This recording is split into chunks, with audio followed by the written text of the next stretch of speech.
الحمدللہ رب العالمین والصلاة والسلام علی نبینا محمد وعلی آلہ وصحبہ اجمعین، اما بعد۔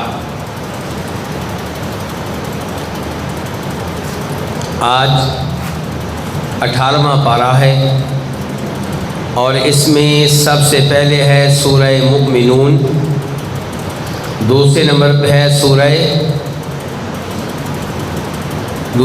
پہ اس پارے میں کون سی سورت ہے؟ سورہ نور، اور تیسرے نمبر پہ ہے سورہ فرقان۔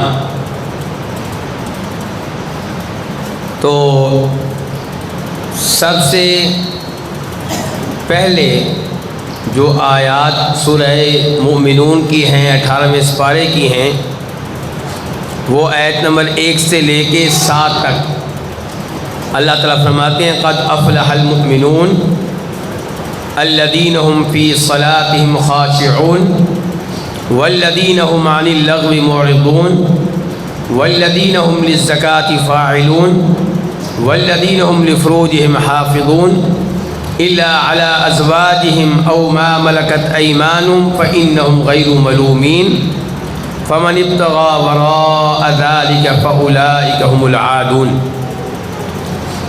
یقیناً وہ مومن فلاح پا چکے، کامیاب ہو چکے۔ کون سے مومن؟ ان کے اوصاف کیا ہیں؟ ہر مومن کی کامیابی کا اعلان نہیں ہو رہا یہاں پہ۔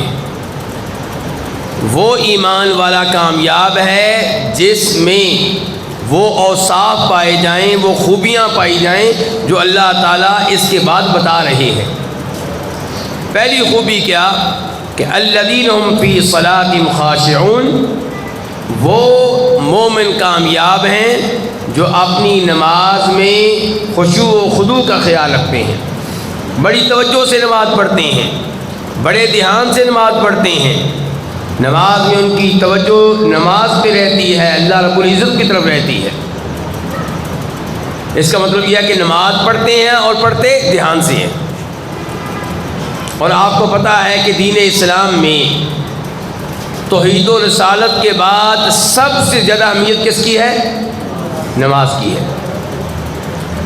والذین هم عن اللغو معرضون، دوسری خوبی ان لوگوں کی، دوسرا وصف ان لوگوں کا کہ وہ لغو چیزوں سے، فضول چیزوں سے اعراض برتتے ہیں، ان سے دور رہتے ہیں۔ لغو چیزیں کیا ہو سکتی ہیں؟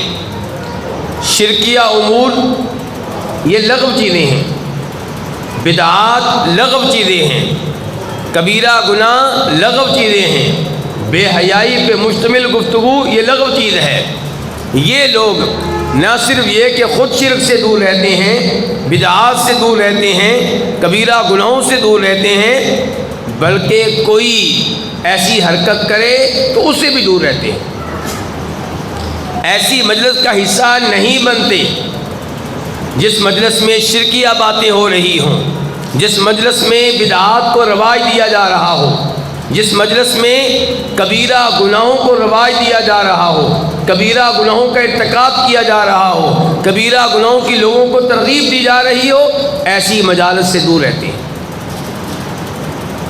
اس سے پتہ چلا کہ ہمارے ملک میں بنے ہوئے وہ مزار اور دربار جہاں پہ لوگ واضح طور پہ شرک کر رہے ہوتے ہیں، وہاں پہ اہل توحید کے لیے جانا جائز نہیں ہے۔ چاہے آپ نے شرک نہیں کرنا، چاہے آپ نے قبر کو سجدہ نہیں کرنا، لیکن آپ کے سامنے کوئی قبر کو سجدہ کر رہا ہوگا، قبر والے سے دعا کر رہا ہوگا، قبر والے سے ڈر کے مارے کانپ رہا ہوگا، اور آپ خاموش کھڑے رہیں گے۔ اگر خاموش کھڑے رہنا ہے تو ایسی مجالس کا حصہ بننے کی اجازت نہیں ہے۔ والذین هم للزکاة فاعلون، اور تیسری خوبی ان اہل ایمان کی جن کی کامیابی کا اللہ نے اعلان کر دیا ہے کہ وہ زکوٰۃ دینے والے ہوں گے۔ کیا دینے والے ہوں گے؟ زکوٰۃ۔ والذین هم لفروجهم حافظون، اور اگلی خوبی یہ ہے کہ اپنی شرمگاہ کی حفاظت کریں گے، شرمگاہ کا غلط استعمال نہیں کریں گے، نہ مرد نہ عورتیں۔ إلا على أزواجهم أو ما ملكت أيمانهم فإنهم غير ملومين۔ البتہ یہ اہل ایمان اگر اپنی شرمگاہ کا استعمال اپنی بیویوں کے ساتھ کریں یا اپنی لونڈیوں کے ساتھ کریں تو اس میں کوئی مسئلہ نہیں، اس کی اجازت ہے۔ فَمَنِ ابْتَغَىٰ وَرَاءَ ذَٰلِكَ فَأُولَٰئِكَ هُمُ الْعَادُونَ، جو بیوی کو چھوڑ کر، لونڈی کو چھوڑ کر کسی اور جگہ شرمگاہ کا استعمال کرے گا تو وہ اللہ کی حدود کو کراس کر رہا ہے۔ مرد کا مرد سے تعلق قائم کرنا غلط ہوگا، مرد کا کسی ایسی عورت سے جو اس کی بیوی نہیں ہے تعلق قائم کرنا کیا ہوگا؟ غلط ہوگا۔ مشتزنی کرنا یہ کیا ہوگا؟ یہ غلط ہوگا۔ تو اگر ہم کامیاب اہل ایمان بننا چاہتے ہیں تو ان اوصاف کو اپنے میں پیدا کرنا ہوگا۔ بڑے عظیم یہ اوصاف ہیں جو اللہ تعالیٰ نے بیان کیے ہیں۔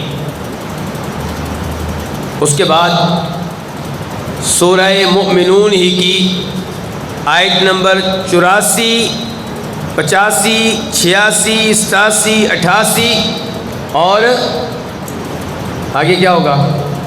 گنتی آتی ہے نا؟ کیا ہوگا؟ 79 کیا ہوگا؟ 79۔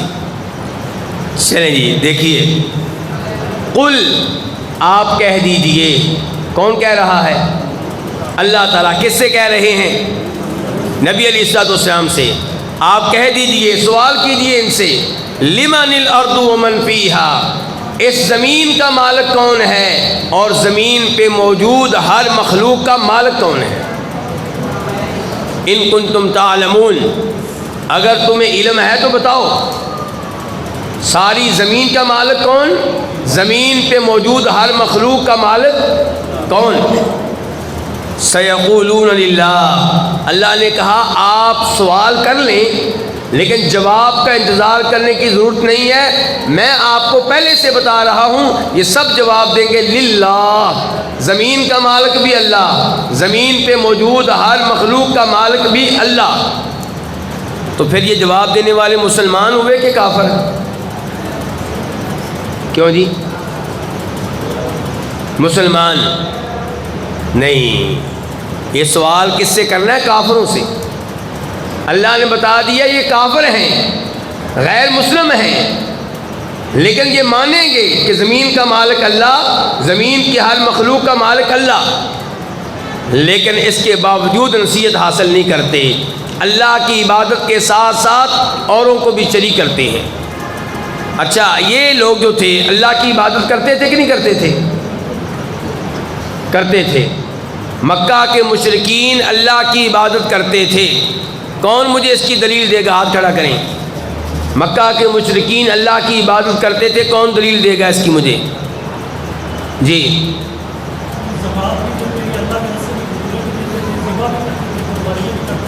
مجھے دلیل چاہیے، دلیل چاہیے، ایسی دلیل جس کو سب مان لیں۔ جی بات آپ کی ٹھیک ہے، ساری جو بات کی آپ نے۔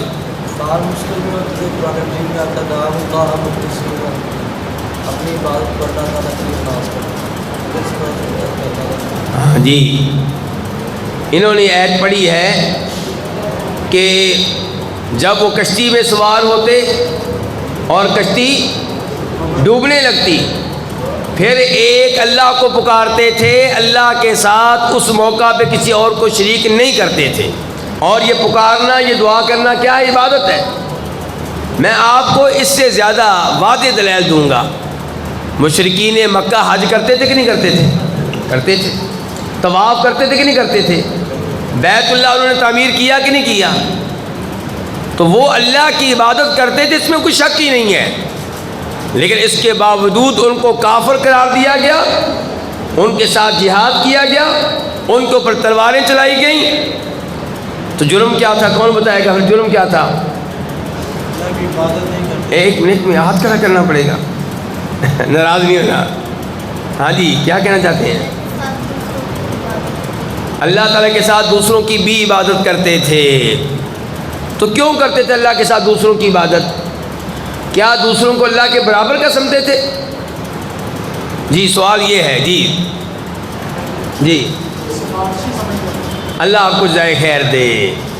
یعنی کہ دوسروں کو اللہ کے برابر کا نہیں سمجھتے تھے. ابھی تو مان رہے ہیں, دیکھیں نا کہ زمین کا مالک اللہ, زمین کی ہر چیز کی, زمین پہ موجود ہر مخلوق کا مالک کون؟ پھر ان کی عبادت کیوں؟ اس لیے کہ یہ اللہ کے پاس ہماری سفارش کریں گے. اصل اللہ ہے, یہ بزرگ ہیں, یہ وسیلہ ہیں, یہ سیڑھی ہیں. اللہ ہماری سنتا نہیں, ان کی موڑتا نہیں. یہ وہ عقیدہ ہے جو آج بھی کئی کلمہ پڑھنے والوں نے اپنا رکھا ہے. آئیں جی آپ تو انعام لیں, اللہ آپ کو جزائے خیر دے. تو یہ سفارش کے نام پہ, ذرا بولیے کس نام پہ؟ سفارش کے نام پہ فوج شدگان کو اور جن کو بزرگ مانا جاتا تھا انہیں پکارنا یہ شرک ہے. اللہ نے کہا سبحانہ و تعالی عما یشرکون. تو اللہ تعالیٰ انہیں اس شرک سے ہٹانا چاہتے ہیں. اللہ تعالیٰ اس شرک سے ہٹنے کا مطالبہ کرتے ہوئے کہہ رہے ہیں پوچھئے ان سے ذرا, کون ہے مالک زمین کا؟ کون ہے زمین پہ موجود ہر مخلوق کا مالک؟ اللہ نے کہا یہ مانیں گے کون ہے؟ اللہ نے کہا پھر ان سے پوچھئے افلا تذکرون, پھر تم نصیحت حاصل کیوں نہیں کرتے؟ جب مانتے ہو مالک اکیلا ہے وہ, تو پھر ان کو کیوں پکارتے ہو؟ قل من رب السماوات السبع ورب العرش العظیم. ان سے پوچھئے ساتوں آسمانوں کا رب کون اور عرش عظیم کا رب کون؟ ساتوں آسمانوں کا رب کون اور عرش عظیم کا رب کون؟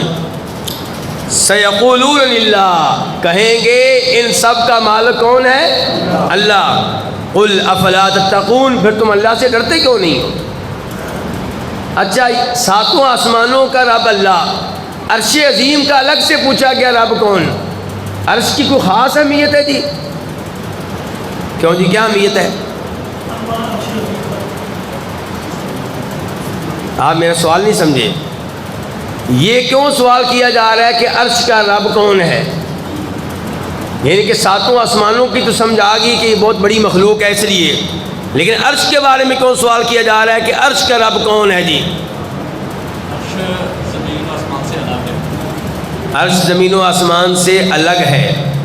بات آپ کی ٹھیک ہے, اس پہ انعام دینا کہ نہیں دینا یہ ابھی ذرا دیکھتے ہیں. ہاں جی, اور کون جواب دے گا؟ کیونکہ عرش آسمانوں سے بڑی مخلوق ہے, عرش زمین سے بڑی مخلوق ہے.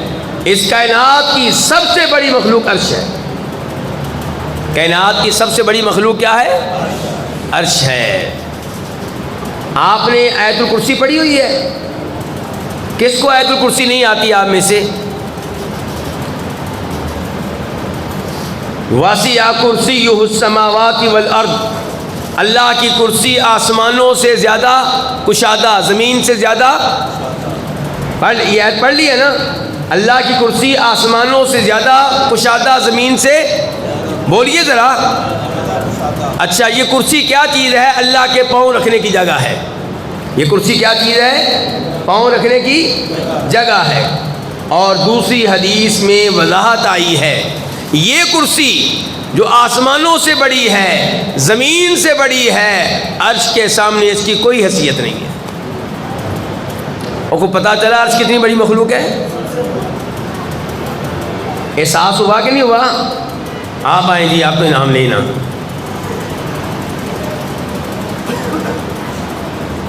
ایک چائے تو آ ہی سکتی ہے انشاءاللہ. جی ہاں.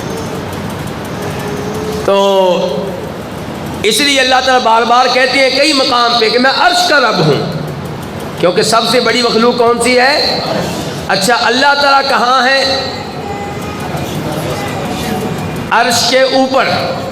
اللہ کہاں ہے؟ بولیے ذرا, اللہ کہاں ہے؟ اچھا جب آپ یہ عقیدہ پبلک میں بیان کریں گے تو لوگ پتہ ہی کیا کہتے ہیں آگے سے؟ وہ کہتے ہیں اچھا اس کا مطلب ہے کہ اللہ عرش کا محتاج ہے. ہم کہتے ہیں ظالموں, یہ ہم نے کب کہا اللہ عرش کا محتاج ہے؟ ہم کہہ رہے ہیں اللہ عرش سے اوپر ہے اور عرش اپنے وجود کے لیے اللہ کا محتاج ہے, اللہ تعالیٰ عرش کے محتاج نہیں ہے. ہم نے یہ نہیں کہا کہ اللہ تعالیٰ عرش کے محتاج, ہم کہہ رہے ہیں اللہ عرش سے اوپر ہے, ساری مخلوقات نیچے, اللہ سب سے اوپر. یہ ہمارا مطلب ہے کہنے کا. قل من بیدہ ملکوت کل شیء وہو یجیر ولا یجار علیہ ان کنتم تعلمون، یہ بتاؤ کس کے ہاتھ میں ہر چیز کی بادشاہت ہے؟ ہر چیز کا مالک کون ہے؟ ہر چیز کا. اور کون ہے جو جس کو چاہے پناہ دے؟ اور کون ہے جو پکڑنے پہ آئے تو جس کو وہ پکڑنے پہ آئے کوئی پناہ نہیں دے سکتا؟ یہ کون ہے؟ اللہ تعالی نے فرمایا وہ مانیں گے کہ یہ اللہ ہے. جس کو اللہ پکڑنے پہ آئے اس کو کوئی پناہ، بولیے اس کو کوئی پناہ.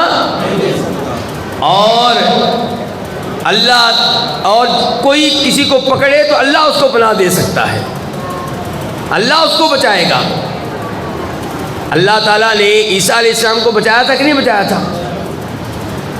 اس زمانے کے لوگوں نے ان کو سولی پہ چڑھانا چاہا، اللہ نے عیسیٰ علیہ السلام کو بچا لیا، آسمانوں پہ اٹھا لیا، کچھ نہیں کر سکے. اور جب فرعون کو اللہ نے سمندر میں غرق کرنا چاہا تو فرعون کی فوج، اس کا لشکر اسے بچا نہیں سکے. افسوس سے کہنا پڑتا ہے کہ ہمارے کئی کلمہ پڑھنے والے لوگ ایسے ہیں جنہوں نے یہ دعویٰ کر رکھا ہے کہ جس کو اللہ پکڑے اسے چھڑائے محمد، اور جس کو محمد پکڑے اسے کوئی چھڑا نہیں سکتا. انا للہ و انا الیہ راجعون، توحید کا جنازہ نکال دیا. اور صحیح عقیدہ کیا ہے کہ کوئی بھی کسی کو پکڑے، اللہ نے پناہ دے دی، پکڑنے والا کچھ نہیں کر سکے گا. اور جس کو اللہ پکڑے اسے کوئی نہیں بچا سکتا. جس کو اللہ پکڑے اس کے لیے پناہ گاہ کیا ہے؟ پھر اللہ ہی. پناہ گاہ کیا ہے؟ اور میرے بھائیوں، نبی علیہ الصلوۃ والسلام سجدے میں دعا کیا کرتے تھے، وطر میں دعا کیا کرتے تھے، اللہم انی اعوذ برضاک من سخطک وبمعافاتک من عقوبتک وَأَعُوذُ بِكَ مِنْكَ. سنیے ذرا، وَأَعُوذُ بِكَ مِنْكَ، یا اللہ میں تجھ سے بچنے کے لیے تیری پناہ میں آتا ہوں. سنیے ذرا الفاظ، اے اللہ تیرے غضب سے، تیرے عذاب سے بچنے کے لیے میں تیری پناہ میں آتا ہوں. یہ نہیں کہا کہ یا اللہ تجھ سے بچنے کے لیے میں ابراہیم علیہ السلام کی پناہ میں آتا ہوں، میں آدم علیہ السلام کی پناہ میں آتا ہوں. نہیں، یا اللہ تجھ سے بچنے کے لیے تجھ سے ہی رابطہ ہوگا.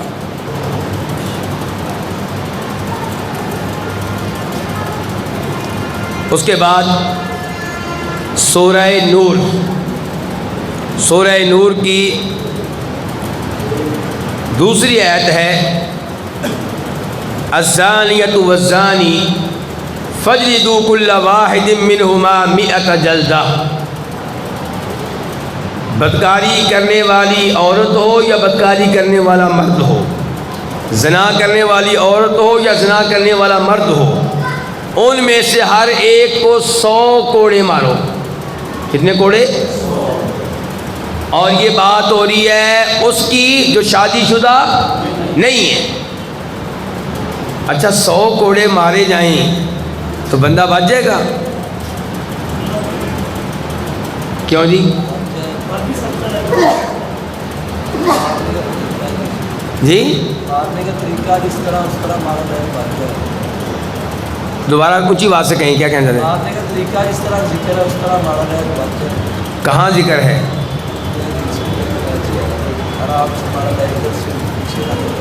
آئیں آپ تو انعام لینا، پھر آگے دیکھتے ہیں باقی لوگوں کا کیا کرنا ہے.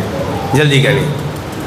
یہ دیکھیں، کوڑے کا جب تذکرہ آتا ہے تو آپ لوگوں کے ذہن میں آ جاتے ہیں پنجاب پولیس کے کوڑے، پنجاب پولیس کے چمڑے والے جوتے. نہیں نہیں نہیں، شریعت میں ایسا نہیں ہے.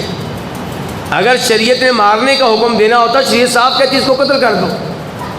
شریعت نے کہا 100 کوڑے، اور علماء کرام نے پھر اس کی تفصیل بتائی ہے 100 کوڑے کیسے مارنی ہے.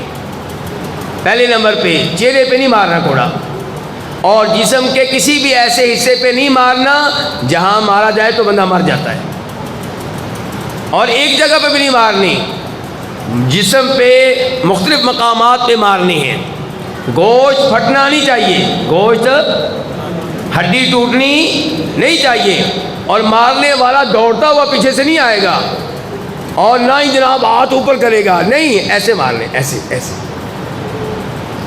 اور سمجھا رہی علماء کرام، تو یہ بھی نہ سمجھے کہ کوئی ذرا بھی درد نہیں ہوگی، اچھی خاصی درد ہوتی ہے، لیکن وہ صورتحال نہیں ہے جو آپ کے ذہن میں آ رہی ہے کہ جناب کوڑا پڑے گا اور گوشت کی بوٹیاں اڑ رہی ہوں گی، نہیں، ایسی بات نہیں ہے۔ تو یہ 100 کوڑے مارنے ہیں، مقصد کیا ہے؟ اس کو سزا ملے اور باقی لوگوں کو عبرت ملے۔ تو فرمایا 100 کوڑے مارو۔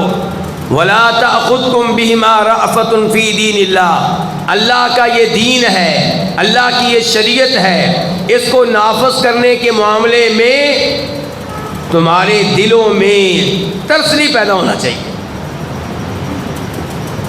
دلوں میں ترس تو آ ہی جاتا ہے، مراد یہ ہے کہ وہ ترس جس کی وجہ سے آپ کہیں نہیں جی چھوڑ دو اس کو، نہ چھوڑنا نہیں ہے، اللہ کا حکم ہے، اس کے اوپر کیا کرنا؟ عمل کرنا ہے، اور اس میں بہتری ہے اس کی بھی اور معاشرے کے دیگر افراد کی بھی۔ فرمایا یہ کام تم نے کرنا ہے اگر تم اللہ پہ ایمان رکھتے ہو اور آخرت پہ ایمان رکھتے ہو۔ اس کا مطلب یہ ہے کہ جو لوگ شریعت کی اس حد کو قائم نہیں کرتے وہ اپنے ایمان کی خیر منائیں۔ اس کا مطلب یہ ہے کہ ان کا اللہ پہ ایمان اور آخرت پہ ایمان نہیں ہے جیسے ہونا چاہیے۔ فرمایا وَلْيَشْهَدْ عَذَابَهُمَا طَائِفَةٌ مِّنَ الْمُؤْمِنِينَ، جب یہ سزا دی جا رہی ہو تب مومنوں کی ایک جماعت موجود ہونی چاہیے، خفیہ طور پہ سزا نہیں دینی، چند لوگ یہ منظر دیکھیں، وہ دیکھ کے باقی لوگوں کو بتائیں تاکہ سب اپنے کانوں کو ہاتھ لگائیں۔ اچھا، یہ سزا ہوگی اس کی جو شادی شدہ اور جس کی زندگی میں کبھی شادی ہوئی ایک بار، چاہے بعد میں طلاق ہو گئی ہو، چاہے بعد میں بیوی فوت ہو گئی ہو، چاہے بعد میں خاوند فوت ہو گیا ہو، چاہے بعد میں خاوند طلاق دے دی، ایک دفعہ شادی ہو گئی، اب وہ اگر کبھی بدکاری کرے گا تو اس کی سزا کیا ہے کہ اس کو سنسار کیا جائے، پتھر مار مار کر ہلاک کر دیا جائے۔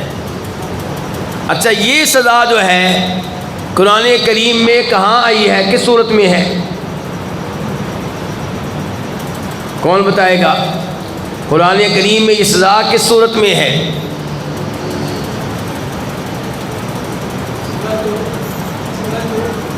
سورہ نور، اور کسی کوئی بھائی کوشش کریں؟ سورہ نساء، اور کوئی؟ یہ آیت آج قرآن کریم میں موجود نہیں ہے۔ اللہ تعالیٰ نے یہ آیت اتاری تھی، اللہ نے یہ آیت، لیکن پھر اللہ نے اس کی تلاوت واپس لے لی، اس کا حکم باقی رہا۔ اللہ نے اس کی تلاوت واپس لے لی، اس کا حکم، بولیے ذرا، اللہ تعالیٰ کے ہر کام میں کوئی نہ کوئی حکمت ہوتی ہے۔ اس بارے میں احادیث آج بھی موجود ہیں، بخاری شریف کی احادیث ہیں۔ چنانچہ ایک حدیث آپ کے سامنے رکھوں گا کہ جناب عمر فاروق رضی اللہ عنہ نے خطبہ دیا، اور خطبہ دیتے ہوئے کہا کہ لوگوں، اللہ تعالیٰ نے اپنے نبی پہ دین اتارا، اور اس دین میں یہ ہے کہ اگر کوئی شادی شدہ بدکاری کرے تو اسے سنسار کیا جائے۔ اللہ کے رسول علیہ الصلوۃ والسلام سنسار کرتے رہے، آپ کے بعد ہم نے بھی سنسار کیا۔ کون کہہ رہے ہیں؟ عمر فاروق، یعنی کہ اللہ کے رسول کے بعد بھی یہ کام ہوتا رہا ہے، کہہ رہے ہیں ہم نے بھی سنسار کیا، یعنی کہ ابو بکر نے بھی اور میں نے بھی۔ اور اللہ نے اس بارے میں آیت نازل کی تھی جس کی ہم تلاوت کرتے رہے، آج بھی اس کا حکم موجود ہے۔ میں خبردار اس لیے کر رہا ہوں، ایسا نہ ہو کہ ایک عرصہ گزرے تو لوگ کہیں کہ قرآن میں یہ آیت موجود نہیں ہے اور اللہ کی اس حد کو ترک کر کے گمراہ ہو جائیں۔ آج اس کا انکار کرنے والے کون ہیں بھلا جانتے ہیں؟ کوئی بڑا نام لے سکتے ہیں؟ جاوید احمد غامدی صاحب۔ کون؟ جاوید احمد غامدی۔ یہاں پہ آ کے پتہ چلتا ہے کون احادیث کو ماننے والا ہے، کون ماننے والا نہیں ہے۔ ورنہ آپ جیسے عام لوگ کہتے ہیں جی ہم ان کی تقریر سنتے ہیں، وہ تو بڑی حدیثیں پڑھتے ہیں، وہ حدیثیں پڑھتے ہیں جن کو ان کی عقل قبول کر لے، اور جو احادیث ان کے عقل کے معیار پہ پوری نہ اتر سکے ان کو ہوا میں اڑا دیتے ہیں۔ تو معیار کیا ہے حدیث کو لینے نہ لینے کا؟ غامدی صاحب کا تھرمامیٹر۔ کون سا؟ غامدی صاحب کا تھرمامیٹر ان کی عقل معیار ہے، یعنی کہ ابو بکر صدیق کی عقل معیار نہیں ہے، عمر فاروق کی عقل معیار۔ ابو بکر رضی اللہ عنہ نے سنسار کیا، صحابہ کرام نے کیا، صحابہ کرام دیگر اس عمل میں شریک رہے، دوسرے دیکھتے رہے، سب نے اتفاق کیا، کسی کی عقل میں مسئلہ پیدا نہیں ہوا۔ آج جاوید احمد غامدی کی عقل میں مسئلہ پیدا ہو گیا۔ تو جناب عمر فاروق نے پہلے خبردار کر دیا تھا کہ مجھے اندیشہ ہے کہ جب ایک عرصہ گزر جائے گا تو لوگ اس حد کو ترک کر دیں گے یہ کہہ کر کے قرآن میں نہیں ہے اور گمراہ ہو جائیں گے۔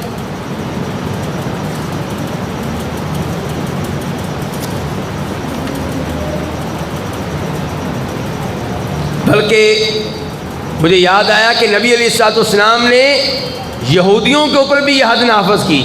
آپ لوگوں نے حدیث سنی ہوگی نا کہ نبی علیہ الصلوۃ والسلام کے پاس ایک جوڑا لایا گیا یہودیوں کا، مرد اور عورت، اور یہودی لے کر آئے آپ کے پاس کہ جی انہوں نے زنا کیا ہے تو ہم چاہتے ہیں آپ فیصلہ کریں۔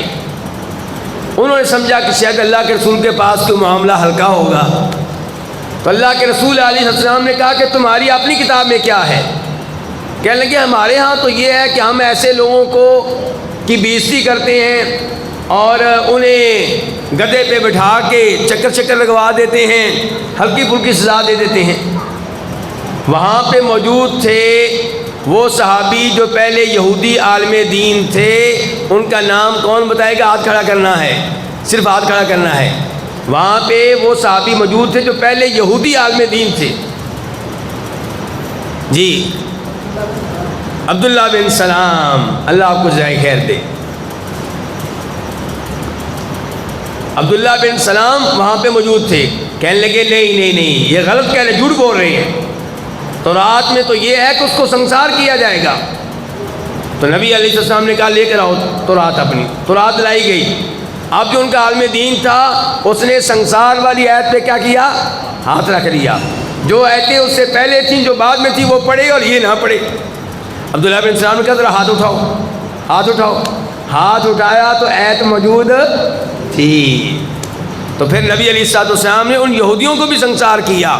اس سے پتہ چلا کہ اسلامی ملک میں جو ویزا لے کر یہودی یا عیسائی رہتے ہوں گے، بے حیائی کے معاملے میں، زنا کے معاملے میں، ان کے اوپر اسلامی قانون کو نافذ کیا جائے گا۔ لیکن ہم کیا کہتے ہیں؟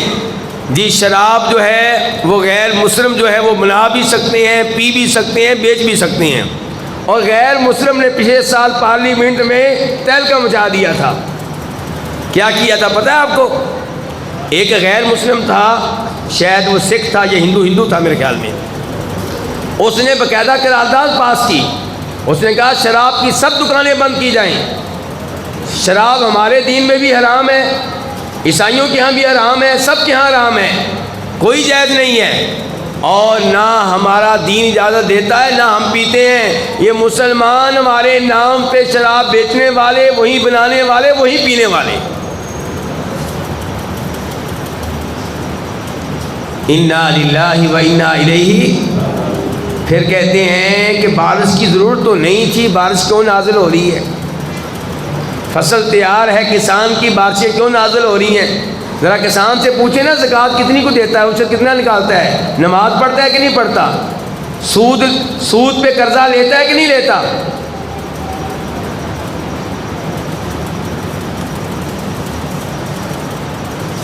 آج کے درس کی آیت نمبر 15 اور سورہ نور کی آیت نمبر 4، والذین یرمون المحصنات ثم لم یأتوا بأربعۃ شہداء فاجلدوہم 80 جلدہ ولا تقبلوا لهم شہادۃ ابدا واولئک هم الفاسقون۔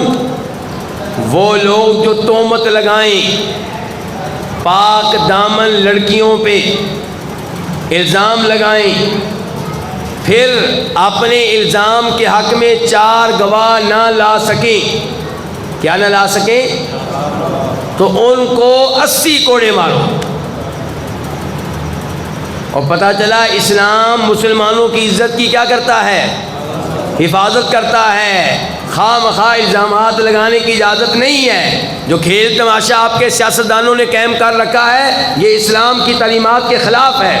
وہ چور، وہ ڈاکو، وہ ایسے، وہ ویسے، اسلام ایسی حرکتوں کی اجازت نہیں دیتا۔ زبان کا استعمال سوچ سمجھ کے کرنا چاہیے۔ تو یہاں پہ کیا کہا جا رہا ہے کہ جو کسی پاک دامن لڑکی پہ تہمت لگائے اور 4 گواہ لانے پڑیں گے۔ کتنے؟ حالانکہ باقی امور میں شریعت کتنے گواہ مانگتی ہے؟ 2۔ چور کا ہاتھ کاٹنے کے لیے شریعت کتنے گواہ مانگتی ہے؟ 2۔ لیکن مسلمان کی عزت اللہ کو اتنی پیاری ہے کہ اگر کوئی تہمت لگائے گا بدکاری کی، اس سے کہا جائے گا ثابت کرو 4 گواہ لا کر کس نے بدکاری کی ہے، اور 4 گواہ بھی وہ جو بتائیں کہ ہم نے اپنی آنکھوں سے منظر دیکھا ہے اور ابتدائی حالت نہیں دیکھی، آخری حالت دیکھی ہے۔ ابتدائی حالت نہیں دیکھی بلکہ آخری حالت دیکھی ہے۔ اگر ایسے 4 گواہ مل جائیں تو جان چھوٹے گی۔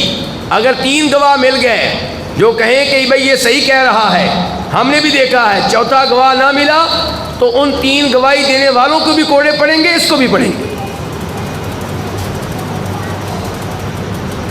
ایک تو اس مسلمان لڑکی کی عزت کا دفاع، اور دوسرے نمبر پہ مسلمان معاشرے کو برائی سے دور رکھنا، کیونکہ جب الزامات کثرت سے لگنے لگ جائیں، ہر کوئی کہے یہ بھی بدکار، وہ بھی بدکار، یہ بھی زانی، وہ بھی زانی، لوگ کہتے ہیں زنا کوئی جرم ہی نہیں ہے، سارے ہی ہیں، میں بھی کرتا ہوں۔ اور ایسا ہے کہ نہیں ہے؟ اس طرح برائی پھیلتی ہے۔ جب آپ ہر ایک کو چور ڈاکو کہتے ہیں، وہ کہتے ہیں ٹھیک ہے سارے چور ڈاکو ہیں، میں بھی بن گیا، پھر کیا ہوا؟ اس طرح الزامات لگانے کی اجازت نہیں ہے۔ لیکن یہ جو 80 کوڑوں کا معاملہ ہے، یہ صرف اسی کو لگیں گے جو بدکاری اور زنا کے معاملے میں تہمت لگائے گا۔ جو چور اور ڈاکو کہے اور الزامات ثابت نہ کر سکے، اسے 80 کوڑے نہیں لگیں گے۔ اس کے ساتھ کیا ہوگا؟ وقت کا جج فیصلہ کرے گا کہ اس کو 5 کوڑے لگانے ہیں کہ 100 لگانے ہیں، اس کو جیل میں ڈالنا ہے یا اس کے اوپر مالی جرمانہ کرنا ہے، کیا کرنا ہے، یہ جج کے پاس کیس جائے گا۔ وَلَا تَقْبَلُوا لَهُمْ شَهَادَةً أَبَدًا، فرمایا ایسے آدمی کی شہادت کبھی بھی قبول نہیں کرنی جو کسی پاک دامن لڑکی پہ تہمت لگائے، 4 گواہ نہ لا سکے، اس کو 80 کوڑے بھی مارنے ہیں اور کسی اور کیس میں اس کی گواہی نہیں مانی جائے گی۔ اور اولئک هم الفاسقون، وہ فاسق و فاجر کہلائے گا، نیک آدمی نہیں کہلائے گا۔ الا الذین تابوا، ہاں اگر وہ توبہ کر لے اس کے بعد، کس کے بعد؟ 80 کوڑے کھا لینے کے بعد۔ 80 کوڑے نہیں معاف ہوں گے چاہے توبہ کر لے، کوڑے لگنے کے بعد اب توبہ کرے، اپنی اصلاح کرے، زبان کا صحیح استعمال کرے، تو پھر آئندہ کیسوں میں اس کی گواہی مانی جا سکتی ہے، اور پھر فاسق و فاجر کا ٹائٹل جو ہے وہ ہٹ جائے گا۔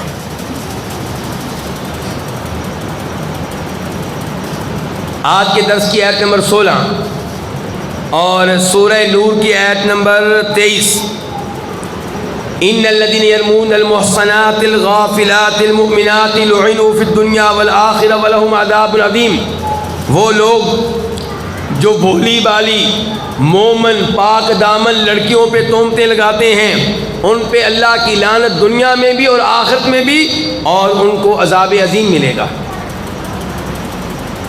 یہ آیت نازل ہوئی ہے سیدہ عائشہ رضی اللہ عنہ کے معاملے میں۔ اگرچہ حکم عام ہے، آج کسی بھی تہمت لگائیں گے تو یہ سزا ملے گی، لیکن بنیادی طور پہ آپ کو پتہ ہے سیدہ عائشہ پہ تہمت لگائی تھی کنہوں نے؟ منافقین نے۔ کنہوں نے لگائی تھی؟ اچھا، ان پہ تہمت لگانے والوں میں کئی سچے مسلمان بھی شامل ہو گئے تھے۔ سچے مسلمانوں میں سے چند ایک کے نام مجھے چاہیے، کون کون بتا سکتا ہے؟ ہاتھ کھڑا کریں۔ میں کہا ہاتھ کھڑا کریں، ہاتھ کھڑا کریں جی، جو بتا سکتے ہیں ہاتھ کھڑا کریں جی۔ وہ سچے مسلمان، اصل تہمت لگانے والے تو منافق تھے، لیکن 2-3 سچے مسلمان بھی ان کی باتوں میں آ گئے اور انہوں نے بھی تہمت لگا دی، اور وہ بھی اس کا حصہ بن گئے۔ کوئی نام بتا سکتا ہے؟ جی، جی کیا کہہ رہے ہیں؟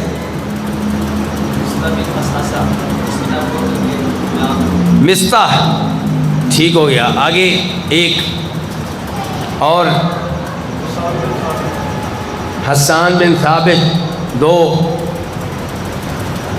حمنہ بنت جاش. کون؟ حمنہ بنت جاش. اچھا، جب اللہ تعالیٰ نے یہ آیتیں نازل کیں اور اعلان کیا کہ ہماری ماں اس تہمت سے پاک ہے، اور اللہ کے فضل و کرم سے وہ آیتیں جن میں سیدہ عائشہ کی پاک دامنی کا اعلان ہوا، قیامت تک لوگ ان کی تلاوت کرتے رہیں گے، سیدہ عائشہ کی عزت ہوتی رہے گی قیامت تک. اچھا، اب جب 80 کوڑے مارنے کی باری آئی تو کس کس کو 80 کوڑے لگائے گئے تھے؟ یہ کون بتائے گا؟ 80 کوڑے کس کس کو مارے گئے تھے؟ کتنے لوگوں کو مارے گئے تھے؟ 80 کوڑے کس کس کو مارے گئے تھے؟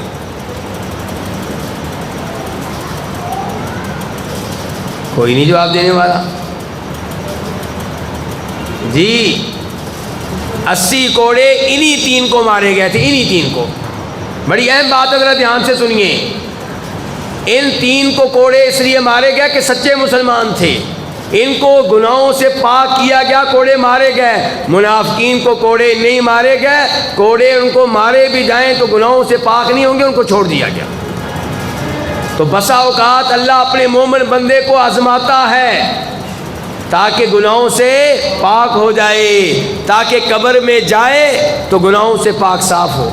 آخری عمر میں بزرگ حضرات کی زندگی بڑی مشکل میں گزرتی ہے، کبھی یہ بیماری کبھی وہ بیماری، لیکن جو ان میں سے صبر کرے، نمازیں پڑھتا رہے، اللہ کا شکر ادا کرتا رہے، جب قبر میں جائے گا تو گناہوں سے پاک صاف ہوگا. تو یہ بھی اللہ تعالیٰ کا ایک انعام ہے. ویسے ہم یہ نہیں کہتے کہ یا اللہ آزمائشوں میں مبتلا کر اور ہمیں پاک کر دے، نہیں ہم کمزور ہیں، لیکن اگر آزمائش آ جائے، بیماری آ جائے تو صبر کرنا ہے. بیماری سے جان چھڑانے کے لیے جادوگروں کے پاس نہیں جانا، عاملوں نجومیوں کے پاس نہیں جانا، ایمان کا بیڑا غرق نہیں کرنا. آپ دونوں انعام لے لیں جی. ایک ایک انعام بتایا تھا آپ نے. آئیں جی.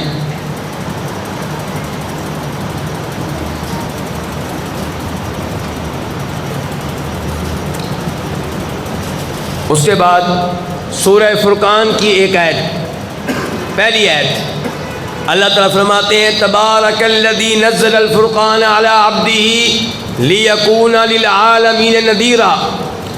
بابرکت ہے وہ ذات جس نے فرقان اتارا. کیا اتارا؟ فرقان اتارا اپنے بندے پہ. یہ فرقان کیا چیز ہے جو بتا سکتا ہے وہ ہاتھ کھڑا کرے. ویسے نہیں بولنا، دھیان سے. فرقان جی قرآن کریم. جواب صحیح ہے، لیکن قرآن کریم کو فرقان کیوں کہتے ہیں؟ فرقان کا مطلب کیا ہے؟ کون بتائے گا؟ اچھا بتائیں گے. اونچی بولیں، اونچی. حق اور باطل میں فرق کرنے والی کتاب ہے. حق اور باطل میں فرق کرنے والی بات ہے، خیر اور شر میں فرق کرنے والی کتاب ہے فرقان. تو قرآن کریم کو فرقان قرار دیا گیا اور فرمایا اللہ نے کہ ہم نے اپنے بندے پہ اس کو اتارا ہے. اس بندے کا نام کیا ہے بیٹا؟ یہ بچہ بتائے گا کوئی؟ اس کو بتائے نا کوئی. کیوں بیٹا؟ اللہ نے قرآن جس بندے پہ اتارا اس بندے کا نام کیا ہے؟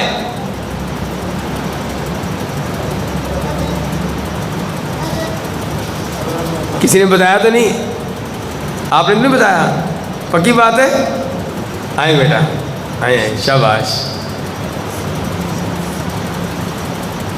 تو اللہ نے یہ کتاب اپنے بندے محمد پہ اتاری ہے صلی اللہ علیہ وسلم. لیکون للعالمین نذیرا. یہ اہم بات بتانا چاہتا ہوں. کتاب کی اہمیت، اتارنے والا اللہ، جس پہ اتاری گئی تمام انسانوں میں سب سے افضل جناب محمد رسول اللہ صلی اللہ علیہ وسلم، اور اتاری گئی ہے کن کی رہنمائی کے لیے؟ پوری دنیا کے لیے. لیکون للعالمین نذیرا. یہ کتاب اللہ نے پوری دنیا کے لیے اتاری ہے، گوروں کے لیے، انگریزوں کے لیے، کالوں کے لیے، اور امریکیوں کے لیے، روسیوں کے لیے، پاکستانیوں کے لیے، انڈین کے لیے، عربوں کے لیے، اجمیوں کے لیے اور قیامت تک کے لیے۔ یہ اتنی عظیم کتاب ہے، تو اس سے آپ اندازہ لگا سکتے ہیں کتاب کتنی عظیم ہے، اور آپ خوش نصیب ہیں کہ اس کتاب کو سننے کے لیے، نماز میں سننے کے لیے مسجد میں آتے ہیں۔ اللہ تعالیٰ رمضان میں ہمیں اس کلام کی خوب تلاوت کرنے کی توفیق دے، اور اللہ تعالیٰ پوری زندگی اس کتاب کے ساتھ جڑے رہنے کی توفیق دے۔